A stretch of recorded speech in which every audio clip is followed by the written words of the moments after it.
Վաղուց է ինչ ես ձևաչափով տեսահոլովակ չեմ թողարկել։ Բլոգերությունը, որը մենախոսության նման ինչ-որ բան է, ես ուրախ եմ, որ մենախոսությունը բլոգերության մեջ podcast կամ vlogging կամ ինչ-որ տենց բաների ա վերածվել, որովհետև դա նորմալ բան է։ Օրինակ կան մարդիկ, որոնք կարծում են, որ մարդը եթե արտահայտվում է, ուրեմն մի բան հետը այն չի։ Այդ մարդիկ տարօրինակ մարդիկ են, որոնք որ այդպես են կարծում, որովհետև մարդը, ով որ չի արտահայտվում, տարօրինակը հենց ինքն է։ Ոնց կարաս չարտահայտվես։ Ոնց կարա քեզ չհետաքրքրի, այ օրինակ, որտեղից ենք գալիս, ուր ենք գնում։ Նու ընդհանրապես ինչ որ կապ չունի ինչ թեմայով կլինի։ Եթե դա մարդուն չի հետաքրքրում, ուրեմն այդ մարդը տարօրինակ մարդ է։ Ավելի ճիշտ ոչ թե տարօրինակ, այլ անուղեղ է։ Ուր հասանք, այնքան բան է փոխվել այս աշխարհում, այնքան երևույթներ են բացահայտվել, որ բացեի բաց այդ մասին արդեն համացանցով խոսվում է։ Իհարկե քիչ են նայողները այդ թեմաները, այդ թեմաներով հետաքրքրվողները քիչ են, դե բնական է։ Ամեն մեկը չի որ ուղեղը օգտագործել գիտի։ Ես ուրախ եմ, որ մարդիկ սկսել են ցույց տալ, թե ինչ են մտածում։ Անկեղծ ասած, ես մտադիր էի մասնագիտական, չոր մասնագիտական կոնտենտ ստեղծել, բայց հետո փոշմանեցի, որովհետև դա նայելու են սահմանափակ թվով եզակի մարդիկ, որը հասկանալու են մատների վրա հաշված սուբյեկտներ, բայց քանի որ իմ նպատակը քչով բավարարվելը չի,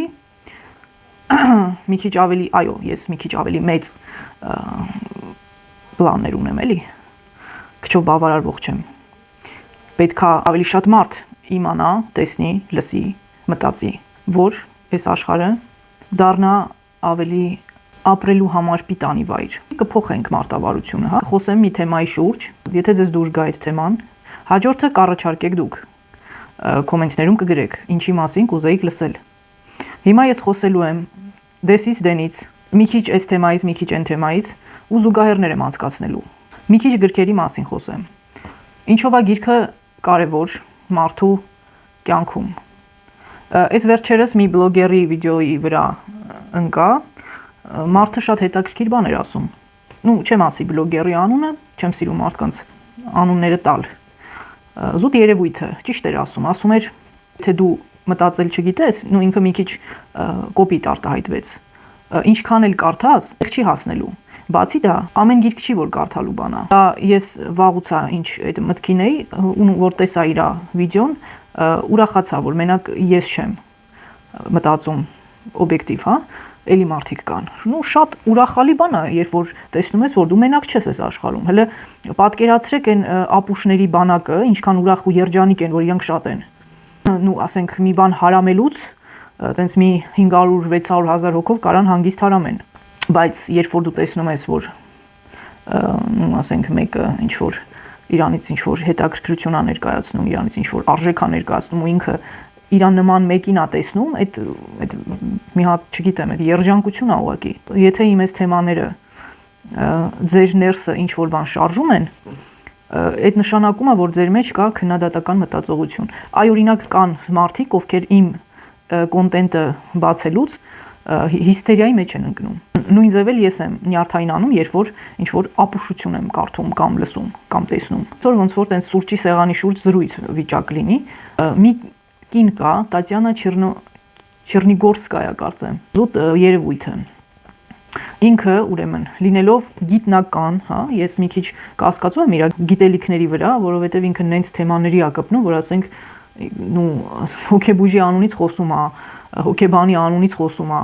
չգիտեմ էլ ում անունից, գիտնականի անունից խոսում է, էզոթերիկի անունից խոսում է, կոֆե բաժակ նայողի անունից խոսում է, ախր չի կարա։ Գիտության մարդը չի կարա մտնի սաղ ոլորտներից, սաղ մարդկանց փոխարեն որոշի ինչը ոնց է։ Գիտությունը իր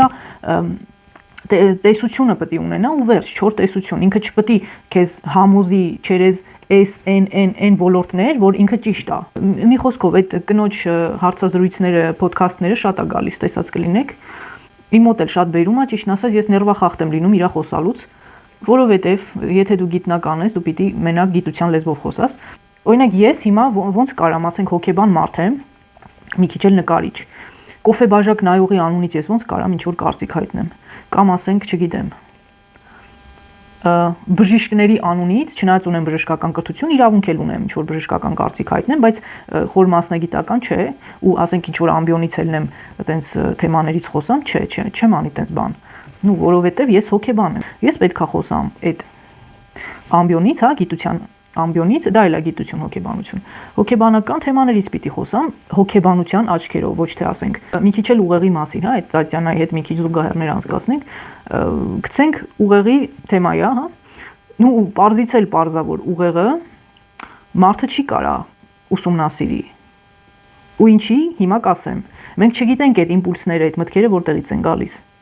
Իմանանք, կվերանանք։ Լուրջ եմ ասում, եթե դու դա իմացար, դու էլ չես կարա այս աշխարհին անպիտան կդառնաս, որովհետև դու կհասկանաս դու ինչի մեջ ես։ Ինքը քեզ կվերացնի ու մենակ քեզ չէ, հնարավոր է սիստեման բռնի սաղից վերացնի։ Այդ մենք չենք կարա իմանանք։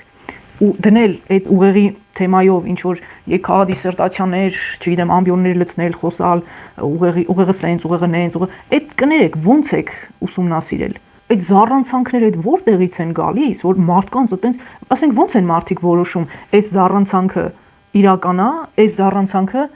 վտանգավոր։ Ասենք այն ինչ որ արվում է մարդկանց դեմ, գալ ինֆորմացիան էլ գլոբալիստական։ Դա հանցագործություն է մարդկության դեմ։ Մարդկանց լրիվ սխալ ինֆորմացիա են տալիս, թե ում է դա ձեռնտու, էլի ոչ մեկ չգիտի, այդ էլ որ իմանանք կարող է լավ բան չլինի վերջներս։ Մի խոսքով, ուղեղը ինչը կարանք մենք ուսումնասիրենք։ Մենք կարանք մենակ ուղեղի տեսքը ուսումնասիրենք, թե ինչի համար է պատասխանատու, որ հատվածը, որ կենտրոնը, այդ էլի ինչ համակարգչով նայես, էսի սրա հետ կապես, էնի նրա հետ, բայց թե ինչն է շարժիչ ուժը իրա, որտեղից է այդ շարժիչ ուժը գալիս, դա մենք չենք կարող իմանանք։ Այս վերջերս ինչ որ ինտերնետի հետ կապված, անչափահասներին ուզում են արգելեն, որի համար ես շատ ուրախ եմ։ Վերջին թեմաներից է Հայաստանի։ Մի քիչ էլ մեր մասին խոսենք, այս դեկորացիա թեմաները դնենք մի կողմ։ Մեր առօրյան ավելի կարևոր է։ Ուզում են արգելեն, ուզում են մտածում են ինչ անեն, ոնց անեն, ես շատ ուրախ եմ, որ տենց տենդենս կա, մարդիկ այդ թեմայով մտածում են ու հեսա ասեմ թե ինչի, որովհետև ժողովուրդ ջան,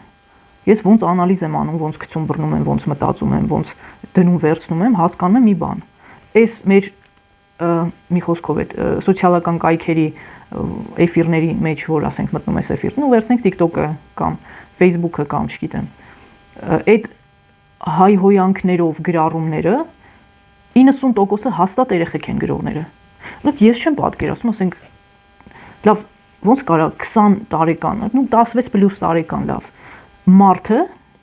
գիտակից մարդը, միջին վիճակագրական, նորմալ մարդը, ոնց կարա մտնի այտենց բաներ իրան թույլ տա, չեմ պատկերացնում։ Մինչև 16 տարեկան է հնարավոր է այտենց բան անել։ Ինչի, որովհետև ազդեցության տակ ընկնել կա, չհասկանալ կա, այս կա, այն կա, բայց 16 տարեկանից հետո դու սկսում ես արդեն քեզ հաշիվ տալ, այս ինչ արեցի։ Ու այդ ժամանակ հաստատ դու չես կարա այտենց բան անես։ Դու կարելի է ինչ որ այտենց փորձ անել, սոցիալական։ Ինչով է լավ, նախ բացի այդ վիճակներից, երեխեքը ավելի ապահով կլինեն, պաշտպանված կլինեն, ինչ որ փչացած դյադյաներից, զերծ կմնան ու իրանց կյանքը չի խորտակվի, մենք կունենանք առողջ հասարակություն։ Մի դրական կողմ կա, այդ բաց հասանելիության մեջ, որ եթե դու խելք ունես, դու կհասկանաս դու ինչի մեջ ես ապրում, բայց քանի որ խելք քչերը ունեն, դրա համար ճիշտ կլինի սահմանափակումներ անել, որովհետև խելք ունեցողը sense թե նենց մի օր հասկանալու է, որտեղ է ապրում, ինչի մեջ է ապրում ու ինչ կարա անի, բայց այ ուղեղ չունեցողը դա չի հասկանալ, իրան պիտի կամ սահմանափակես, կամ ուղղություն տաս, կամ ասես ինչ անի, ոնց անի։ Մի խոսքով գրանցվեք իմ YouTube-յան ալիքին ու ոչ միայն YouTube-յան ալիքին, կարող եք գրանցվել նաև Facebook-ին, TikTok-ին, Instagram-ին ու Threads-ին։ Սիրով բոլորիդ կընդունեմ։ Իհարկե adekvat մարդկանց մասին է խոսքը։ Ես գիտեմ, որ իմ վիդեոների տակ ինչ որ լրջկված ապուշներ են լինելու, ու իրանց պակասը ոչ միտեղ չի զգացվում, միշտ մտ լոճած, հոգնած, մտել էր թե բա դրանից տհաճ է, որ նայում ես կոմենտ հայկել, մեկ է տենում ես ինչ-որ ապուշ որոշել է իր ծալքերի բացակայությունը ցույց տա։ Եթե ձեզ դուր չի գալիս, աշխատեք անցնել, ոչ թե ինչ-որ ձեր նեգատիվը պահեք ձեզ, ոչ մեկ կարոտ չի ձեր տհաճ ներկայությանը, որ դուք ես այտենց եմ անում, ես ոչ միտեղ, շատ բաներ կա, որ իմ դուրը չի գալիս, ահա որ շատ կա։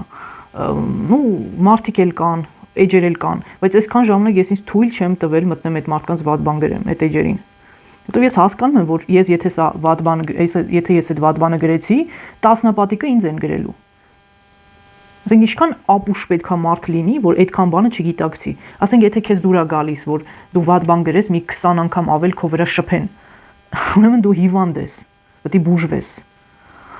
Չեմ ուզում ես բացասական նոտայով ավարտել ոդքասթս։ Մի քիչ անսովոր անվանում է, հա, ինչ որ նորություն է, այս վերջին մի քանի տարվա մեջ այդ ոդքասթ տերմինը սկսել ի հայտ գալ, հա, կամ էլ շուտվանից ա եղել։ Դե ինչ, հարգելիներս, տարածեք, լայքեք եւ կոմենտ գրեք։ Ինչ նոր հանդիպում։